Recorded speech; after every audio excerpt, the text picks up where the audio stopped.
এই মুহূর্তে আমার সঙ্গে যারা আছেন, আমাকে শুনছেন, তাদের সবাইকে ঈদ উল ফিতরের এবং বাংলা নববর্ষের অনেক অনেক শুভেচ্ছা। আপনারা জানেন যে আমি প্রায় ২ বছর পূর্বে চাকরি থেকে অবসর গ্রহণ করেছি। এই অবসরকালীন সময়ে আমি স্বেচ্ছাকৃতভাবে পাবলিক লাইফ থেকে দূরে নিরিবিলি জীবনযাপনের চেষ্টা করে আসছি।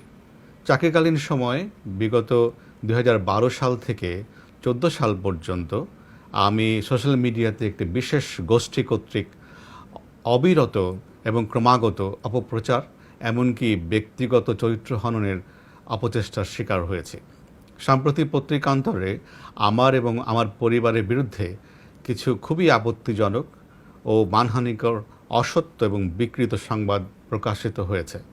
সেই সংবাদের সূত্র ধরে অন্যান্য কতিপয় আউটলেট একই ধরনের সংবাদ পুনরাবৃত্তিক্রমে পরিবেশন করেছে। তবে উল্লেখযোগ্য বিষয় এই যে দেশের মেইন স্ট্রিম অর্থাৎ মূলধারার প্রিন্ট এবং ইলেকট্রনিক মিডিয়া এই অসত্য এবং মানহানিকর বিকৃত সংবাদ পরিবেশনে তেমন কোনো আগ্রহ দেখায়নি।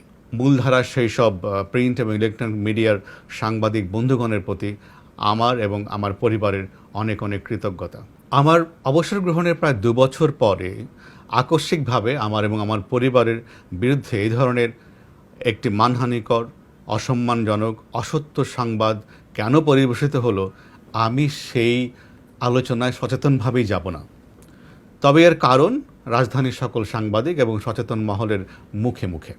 আপনারা জানেন যে বিগত ১৪ বছরে প্রথমত ঢাকা মহানগরীর পুলিশ কমিশনার হিসেবে এই মহানগরীর সকল সম্মানিত নাগরিকবৃন্দকে আমার সেবা করার সুযোগ হয়েছে।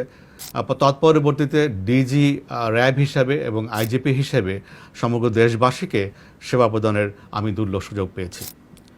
এই জন্য আমি মহান আল্লাহ তাআলার দরবারে শুকরিয়া আদায় করি এবং সেই সঙ্গে বাংলাদেশ সরকারের মাননীয় প্রধানমন্ত্রী এবং সমগ্র জনগণের কাছে আমার বিনয় অবনত চিত্তে কৃতজ্ঞতা প্রকাশ করছি।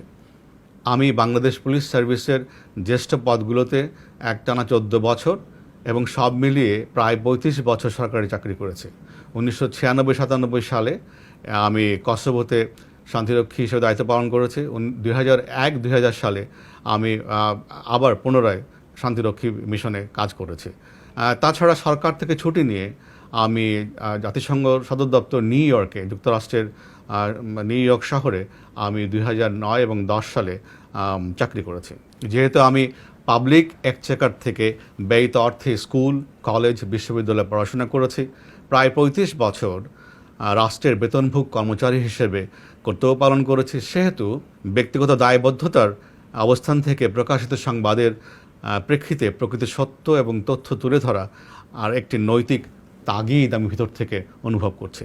তাছাড়া এদেশের মানুষ যারা আমাকে পছন্দ করেন, ভালোবাসেন, সমর্থন করেন, তারা সহ যে আমার পরিবার, আত্মীয় স্বজন, বন্ধুবান্ধব, নিকট ও পরিচিত জন যারা এই ধরনের অসত্য এবং বিকৃত সংবাদের প্রেক্ষিতে ব্যক্তিগতভাবে আহত হয়েছেন, ব্যথিত হয়েছেন, হতাশ হয়েছেন, সংক্ষুব্ধ হয়েছেন, তাদের প্রতি সম্মান ও শ্রদ্ধা রেখে প্রকৃত সত্য এবং তথ্য প্রকাশের মাধ্যমে তাদেরকে আশ্বস্ত এবং তাদের বিশ্বাসের জায়গাটি সুদৃঢ় করার জন্য আমি এবং আমার পরিবারের পক্ষ থেকে আমরা মনে করি প্রকৃত সত্য তুলে ধরা খুবই জরুরি। আমার এই বক্তব্যের লক্ষ্য কাউকে পাল্টা আক্রমণ করা নয়, কোনো বিদ্বেষ ছড়ানো নয়।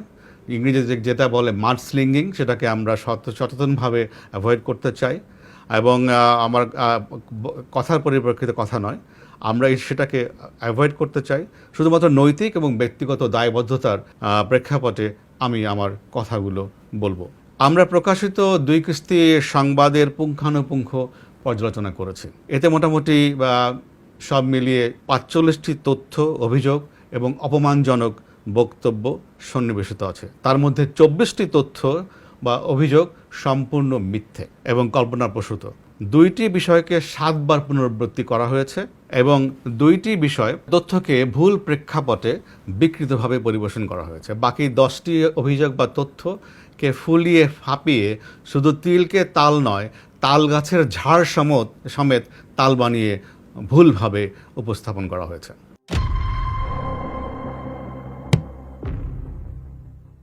আমার জন্মশহর গোপালগঞ্জে ২০১৪ সাল থেকে আমাদের পারিবারিক কৃষি খামার ও কৃষিতে বিনিয়োগ আছে।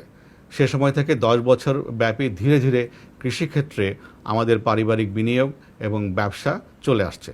প্রথমে সেখানে আমাদের পরিবার সদস্যগণ একটি ছোট মৎস্য খামার প্রতিষ্ঠা করে। সেই খামারের আয় থেকে আস্তে আস্তে ব্যবসা বৃদ্ধি হয়।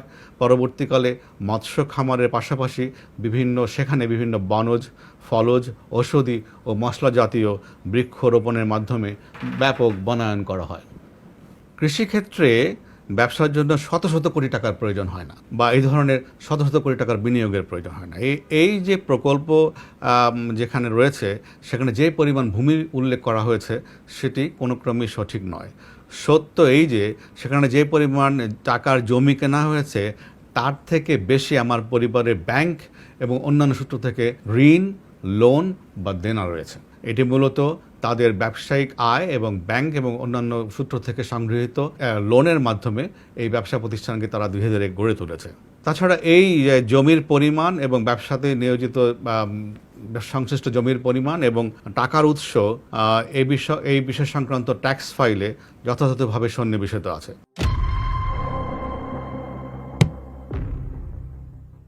আমি সরকারি চাকরিজীবী হলেও আমার স্ত্রী এবং পরিবারের সদস্যদের এদেশের ব্যবসা বাণিজ্য করার সাংবিধানিক অধিকার রয়েছে। আমার সরকারি চাকরি কোনো মতেই এদেশে তাদের ব্যবসা বাণিজ্য করা বা সম্পত্তি অর্জনের ক্ষেত্রে বাধা হয়ে দাঁড়াতে পারে না। আমাদের দেশের সংবিধান এবং তাদের মৌলিক অধিকারের যে সুযোগ রয়েছে সে অনুযায়ী এটা কখনই তাদের কাছে কোনো ধরনের বাধা হতে পারে না। আমার স্ত্রীর পরিবার সম্পর্কে অত্যন্ত আপত্তিজনক মন্তব্য করা হয়েছে। তার পিতা বাংলাদেশের একজন পদস্থ সরকারি কর্মকর্তা ছিলেন, তার পরিবারের সদস্যবৃন্দ সমাজে প্রতিষ্ঠিত।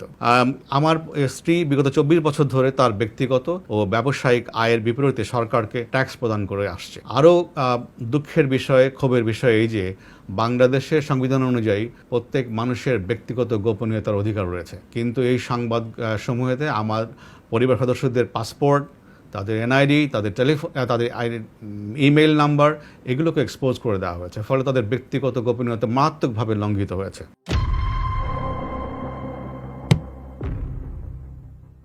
প্রতিবেদনের দুটিতে ঢাকা এবং ঢাকার বাইরে আমার এবং আমার পরিবারের যে সম্পত্তির কথা উল্লেখ আছে সেগুলো সম্পূর্ণ মিথ্যা। প্রতিবেদন মোতাবেক ঢাকার কাছেই বিঘার পর বিঘা আমাদের এবং আমার পরিবারের কোনো জমি জমা নেই। পূর্বাঞ্চলে 40 কাঠা জমির উপরে ডুপ্লেক্স বাড়ি নেই। পূর্বাঞ্চলের কথিত ডুপ্লেক্স বাড়ির পাশে একই জায়গায় 10 বিঘা জমি নাই।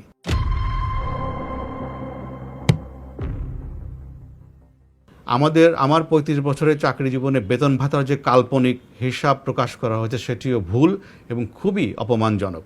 প্রতিবেদন দাবি করা হয়েছে যে আমার অবসরের পর তথাকথিত থলের বিড়াল বেরিয়ে এসেছে। এই ধরনের শব্দ প্রয়োগও খুবই আপত্তিকর। আমাদের পারিবারিক ব্যবসা 2014 সাল থেকে প্রতিষ্ঠিত হয়েছে এবং বিগত 10 বছর ধরে আমাদের পারিবারিক ব্যবসা প্রকাশ্যে এবং সর্বসম্মুখে পরিচালিত হয়ে আসছে। আমাদের পারিবারিক মৎস্য প্রজেক্ট ইতিমধ্যে জাতীয় পর্যায়ে মৎস্য চাষের জন্য স্বর্ণপদক প্রাপ্ত হয়েছে এবং এছাড়াও একাধিক পুরস্কার প্রাপ্ত হয়েছে। আমাদের মৎস্য চাষের যে প্রজেক্ট রয়েছে, পারিবারিক প্রজেক্ট, সেটি পুরস্কারের মাধ্যমে স্বীকৃতি লাভ করেছে এবং এটি একদিনে হয়নি, এটি বছরের পর বছর ধরে তাদের শ্রম এবং ঘামের মাধ্যমে অর্জিত হয়েছে। এবং এই যে তাদের যে চেষ্টা, সেই চেষ্টাকেও এই ধরনের সংবাদ প্রকাশের মাধ্যমে আমি মনে করি যে অপমান করা হয়েছে।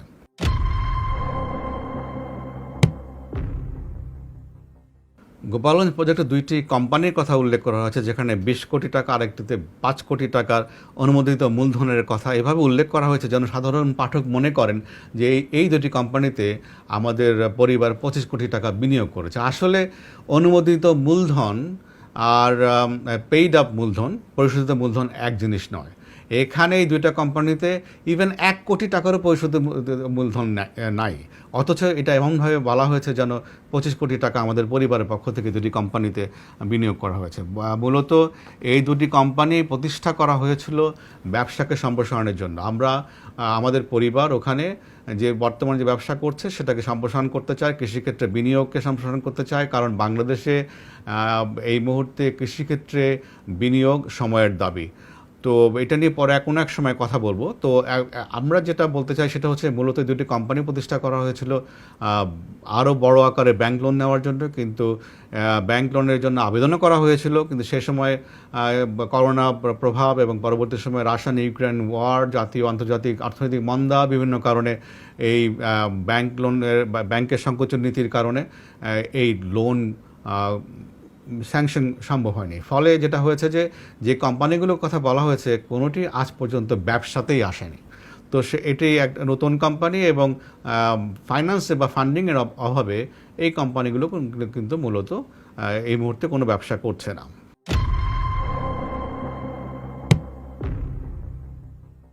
প্রকল্প এলাকার নাম বেনজিরের চক হিসাবে প্রতিবেদক দাবি করেছেন। এটিও আসলে প্রতিবেদক নিজস্ব একটি আবিষ্কার, কারণ এই ধরনের কোনো চক বা বেনজিরের চক নামে কোনো জায়গা প্রকল্প এলাকায় নাই।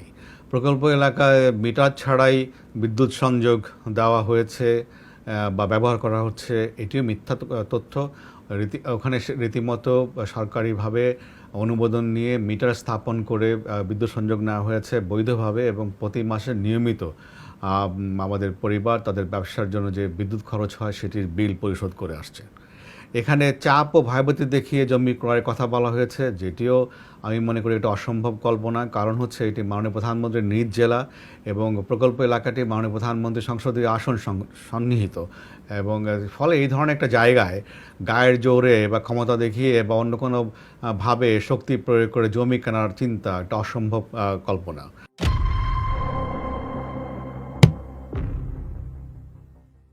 প্রতিবেদন বলা হয়েছে যে ইস্টার্ন প্রপার্টি মগবাজারে আমাদের একটি 4000 স্কোয়ার ফিটের ফ্ল্যাট আছে। এটিও একটি মিথ্যা তথ্য। মগবাজার কেন, মগবাজার, সিদ্ধেশ্বরী, রমনা আশেপাশে কোথাও আমাদের কোনো ফ্ল্যাট বা এই ধরনের কোনো অ্যাপার্টমেন্ট নাই। আনন্দী হাউজিংয়ে 40 কাঠা জমিসহ 45 কোটি টাকার বাড়ি আছে বলে দাবি করা হয়েছে। আনন্দ হাউজিং একটি বেসরকারি সমবায় সমিতি। 2007 সালে আমরা এই সমবায় সমিতির সদস্য হই এবং একটি প্লট বুকিং দেই। কিস্তির মাধ্যমে ধীরে ধীরে আমরা এই টাকা পরিশোধ করি। সেখানে আমাদের 40 কাঠা কোনো প্লট নেই, এটি বাড়িয়ে বলতে গেলে শতগুণ বাড়িয়ে বলা হয়েছে। আমাদের প্লটে 5 ইঞ্চি দেওয়াল বিশিষ্ট একটি বৈশিষ্ট্য এবং টিনের ছাদের একটি দোতলা বাড়ি আছে।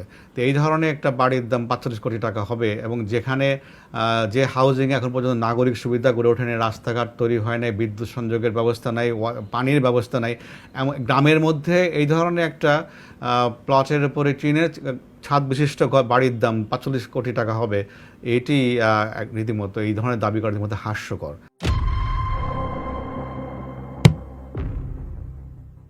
আইজি হিসেবে নাকি আমি পূর্বাঞ্চলে ফারুক মার্কেটের পাশে 10 কাঠার একটি জায়গা কিনেছি, যেটার বাজার মূল্য 22 কোটি টাকা। ইনিয়ে বিনিয়ে বলার চেষ্টা করা হয়েছে যে 22 কোটি টাকা দিয়ে আমি আইজি থাকাকালীন সময় ইনডিরেক্টলি বলার চেষ্টা করা হয়েছে প্লটটি কিনেছি। আমি আইজি কেন, ডিজি হিসাবে, কমিশনার হিসেবে কোনো মেয়াদেই আমি পূর্বাঞ্চলে কোনো প্লট কিনি নাই। 2001 সালে রাজু যখন সরকারিভাবে আবেদন আহ্বান করে, তখন আমি আবেদন করে সরকারি কোঠায় একটি 10 কাঠার প্লট বরাদ্দপ্রাপ্ত হয়েছিলাম, আজ থেকে প্রায় 23 বছর আগে, এবং সেটিও আমরা আমাদের পারিবারিক এবং নিজস্ব অর্থের প্রয়োজনের কারণে বিক্রি করে দিয়েছি। এই মুহূর্তে পূর্বাঞ্চলে আমাদের কোনো ধরনের কোনো জমি প্লট কিছুই নেই।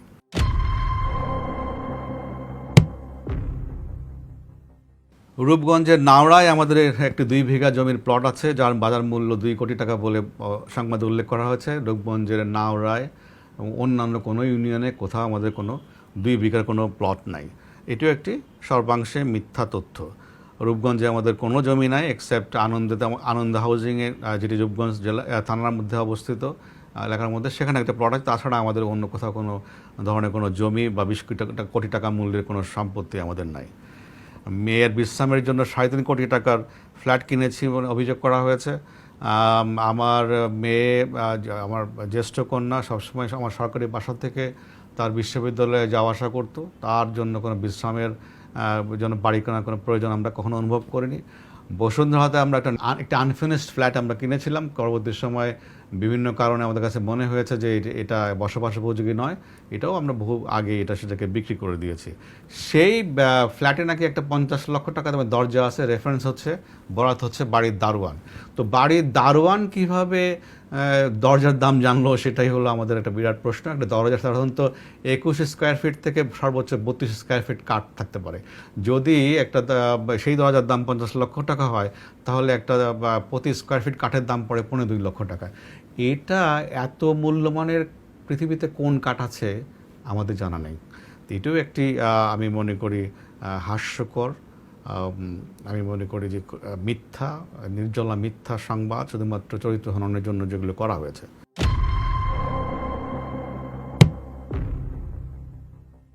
আমাদের পরিবারের স্টক এক্সচেঞ্জে পোর্টফোলিও আছে, তাদের শেয়ার ব্যবসা রয়েছে, এবং সেই শেয়ার ব্যবসার অংশ হিসেবেই বেস্ট ওয়েস্টার্ন হোটেলে আমাদের 2 লক্ষ টাকার একটা প্রাইমারি শেয়ার রয়েছে, এবং যেটি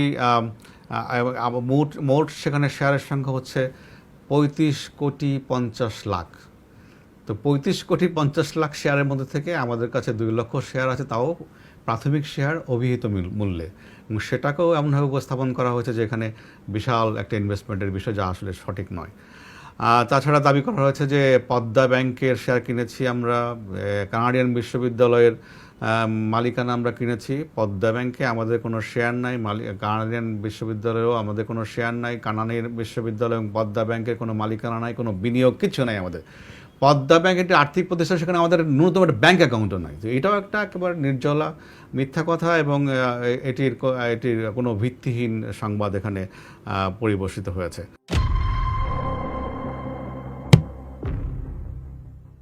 দুবাইতে 100 কোটি টাকার হোটেল ব্যবসা, সিঙ্গাপুরে 1.5 কোটি টাকার সোনার ব্যবসা, থাইল্যান্ড এবং মালয়েশিয়াতে জমি কিনেছি মর্মে দাবি করা হয়েছে। দুবাইতে আমাদের 100 কোটি টাকার কোনো হোটেল ব্যবসা নাই, সিঙ্গাপুরে আমাদের কোনো সোনার ব্যবসা নাই, এবং থাইল্যান্ড এবং মালয়েশিয়াতেও যে ধরনের গয়রহ কথা বলা হয়েছে যে জমি কিনেছি আমরা, এই ধরনের কোনো জমি আমাদের সেখানে নাই। দুবাইয়ের কেন্দ্রস্থলে কনকর্ড হোটেলে মোটা অঙ্কের শেয়ার রয়েছে মর্মে দাবি করা হয়েছে। আমরা দুবাইতে ওই হোটেলে খোঁজ খবর করেছি। এই হোটেলটিতে কোনো শেয়ার মালিকানায় পরিচালিত হয় না। এটি একটি একক মালিকানাধীন হোটেল, এবং আমরা জেনেছি, এবং এর মালিক হচ্ছে স্থানীয় একজন আমিরাতি। তো এটাও একটি মিথ্যা তথ্য। এখানে আমাদের কোনো, এই হোটেলের মালিকানায় আমাদের কোনো শেয়ার নাই। সিঙ্গাপুরের তথাকথিত নিজে জুয়েলার্সে আমাদের মালিকানা আছে, যেটি দাবি করা হয়েছে যে মোস্তফা সেন্টারের আশেপাশে কোথাও। এখানে এই ধরনের কোনো জুয়েলার্স আমাদের বা আমাদের পরিবারের সদস্য পরিচালনা করে না, আমাদের মালিকও নয়, আমাদের কোনো বিনিয়োগও নাই। এটাও একটি সর্বাংশে মিথ্যা তথ্য, এই সংবাদে অসৎ উদ্দেশ্যে পরিবেশিত হয়েছে।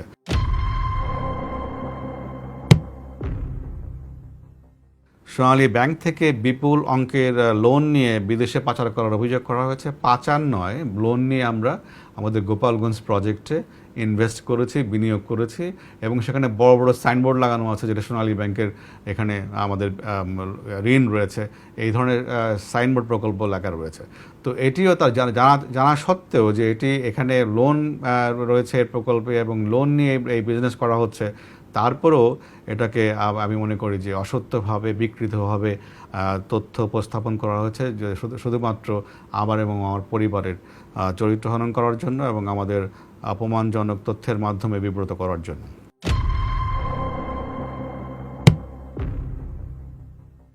সেন্ট মার্টিন এলাকায় বাগান দখল করা হয়েছে, নারকেল বাগান দখল করা হয়েছে উল্লেখ করা হয়েছে। সেন্ট মার্টিনে আদৌ কোনো নারকেল বাগান আছে কিনা সেটা আমাদের জানা নেই। আমরা বিক্ষিপ্তভাবে নারকেল গাছ আছে, আমরা যখন যারা সেন্ট মার্টিন দ্বীপে বেড়াতে গিয়েছেন তারা দেখেছেন সমুদ্র পাড় দিয়ে বিক্ষিপ্তভাবে নারকেল গাছ আছে, কিন্তু নারকেল গাছের একটা ঘন বাগান আছে, এটা বোধহয় আমি কখনো দেখি নাই, কয়েকবার গিয়েছি আমি, কিন্তু যারা সাম্প্রতিককালে গিয়েছেন তারাও নিশ্চয়ই আমার সঙ্গে একমত হবেন যে একেবারে নারকেলের বাগান নামে কোনো বাগান ওখানে আছে নিশ্চয়ই দেখেননি কেউ।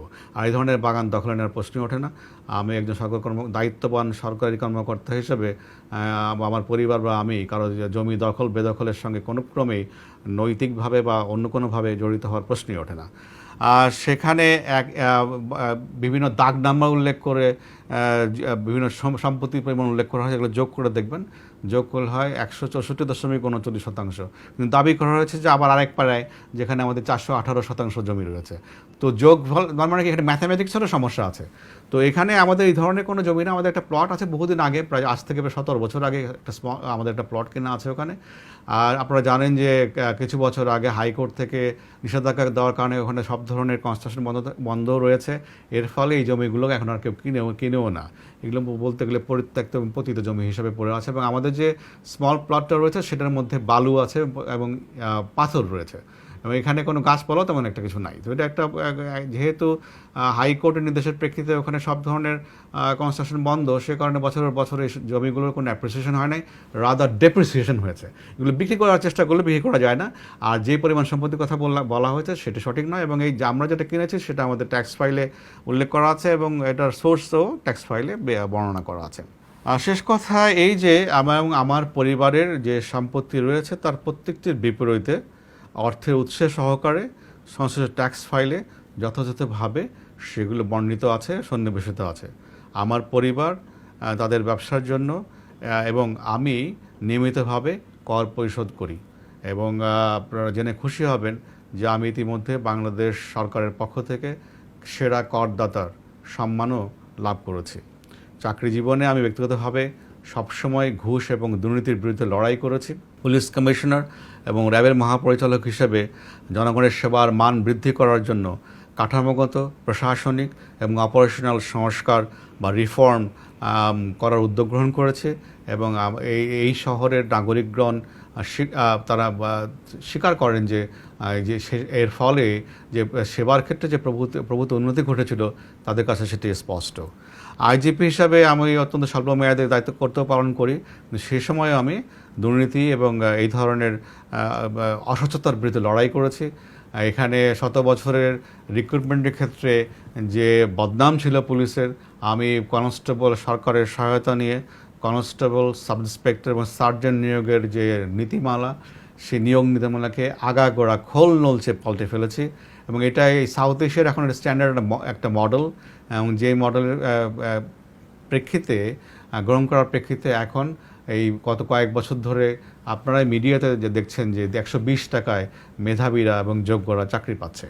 তো এবং একই সঙ্গে এখানে আভ্যন্তরীণ পদোন্নতির ক্ষেত্রেও অনেক দুর্নীতির অভিযোগ ছিল। আমি আভ্যন্তরীণ পদোন্নতির ক্ষেত্রে যে নীতিমালা ছিল সেটাকেও আমি সংস্কার করেছি, এবং তার ফলে এখন আমাদের কনিষ্ঠ সহকর্মী যারা আছেন পুলিশ বাহিনীতে, তারা কিন্তু এখন সম্পূর্ণ দুর্নীতিমুক্ত পরিবেশে মেধার ভিত্তিতে, স্বচ্ছতার ভিত্তিতে তারা পদোন্নতি পরীক্ষা অংশগ্রহণ করে পদোন্নতি লাভ করছেন, এবং এই পরিবর্তনের সুফল তারা ভোগ করছেন।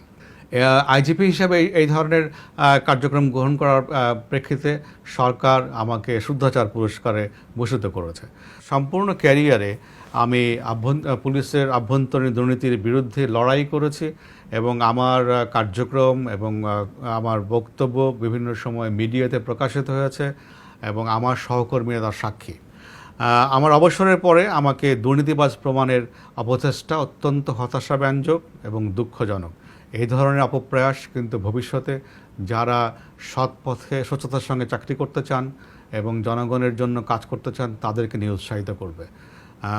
কোনো ব্যক্তিগত স্বার্থে বা কোনো ব্যক্তিগত কারণে ক্রধান্বিত হয়ে এই ধরনের তথ্য পরিবেশন করলে, আক্রমণ করলে কিন্তু জাতি হিসাবে আমরা ক্ষতিগ্রস্ত হব।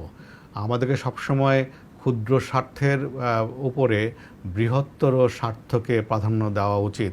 বিশেষ করে যারা সমাজের নেতৃত্বস্থানীয় আছেন তাদেরকে বিশেষ করে এই জিনিসটা উপলব্ধি করা দরকার বলে আমি মনে করি। অনেকেই করেন, ডেফিনেটলি, তাহলে তো দেশ এতদূর এগোতে পারতো না। এবং তাদের এই উপলব্ধির কারণেই কিন্তু আমরা আজকে অনেক অগ্রগামী হয়েছি জাতি হিসেবে, অ্যাজ এ নেশন। যে আমাদের পরিবারের এবং আমার যে সমস্ত সহায় সম্পত্তির মিথ্যা বর্ণনা দেওয়া হয়েছে, এবং যেগুলো আমি আজকে স্পষ্ট করেছি যে এই ধরনের কোনো সম্পত্তি বা তাদের বর্ণনা মতে, পত্রিকায় প্রকাশের সংবাদের বর্ণনা মতে এই ধরনের কোনো সম্পত্তি যেগুলো বলেছি আমাদের নাই, যদি কেউ প্রমাণ করতে পারেন তাহলে আমার এবং আমার পরিবার হাসি মুখে সেই ব্যক্তিকে বা সেই গ্রুপকে আমরা সেই সম্পত্তি বিনা পয়সা লিখে দেব। আমি মনে করি যে আমার এই বক্তব্য থেকে সকল ধোঁয়াশা এবং কুয়াশা দূরীভূত হবে এবং আমাদের স্পষ্ট অবস্থান আমি মনে করি এর মাধ্যমে আমরা প্রকাশ করতে পেরেছি। আমি সবসময় আমার চাকরি জীবনে এদেশের সাধারণ মানুষ যারা আমাকে সমর্থন করেছেন, সহযোগিতা করেছেন, তাদের প্রতি কৃতজ্ঞতা প্রকাশ করছি। আজকেও এই দীর্ঘক্ষণ ধরে আমার কথা শোনার জন্য আপনাদের কাছে আমি কৃতজ্ঞ। আশা করি এর মধ্যে আমার এই বক্তব্যের মাধ্যমে, তথ্যগুলোর মাধ্যমে সকল ধরনের অস্পষ্ট দূরীভূত হবে এবং যারা সংক্ষুব্ধ হয়েছেন তারা বিষয়টা উপলব্ধি করতে পারবেন। আপনাদের সবাইকে অনেক অনেক ধন্যবাদ এবং কৃতজ্ঞতা আমাকে অনেকক্ষণ ধরে শোনার জন্য। আসসালামু আলাইকুম।